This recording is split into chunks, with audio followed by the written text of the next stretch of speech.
27 సంవత్సరాల పిల్లి ప్రభుకుమార్ అనే వ్యక్తి సడన్గా బ్రెయిన్ స్ట్రోకో లేకపోతే నరాల బలహీనతోనో పెరాలిసిస్ లాగా వచ్చి సడన్గా మరణించడం ఇది ఖచ్చితంగా ప్రభుత్వ హత్య. జగన్మోహన్ రెడ్డి గారు ముఖ్యమంత్రి అయిన దగ్గర నుంచి ఆయన సప్లై చేస్తున్న మద్యం విషపూరితమైనది, కల్తీ మద్యం, ఎక్కడా లేని బ్రాండ్లు ఆంధ్ర రాష్ట్రం ప్రత్యేకంగా వస్తూ ఉన్నాయి.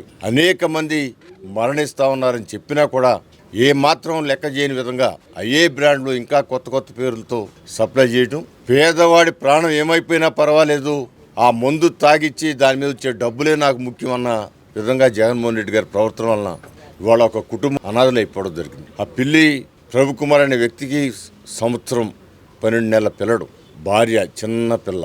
అసలు వాళ్ళు రేపు ఏ విధంగా బతుకుతారని ఒకసారి ఆలోచన చేస్తే అక్కమ్మ కూర్చు అట్లాంటి 5 లక్షల ఫ్యామిలీలు ఈరోజు రోడ్డు పట్టడం జరిగింది. ఈ 4.5 సంవత్సరాలు సుమారు 5 లక్షల మంది పైగా మరణించారని లెక్కలు చెబుతా ఉన్నాయి. ఇది చాలా దురదృష్టకరం.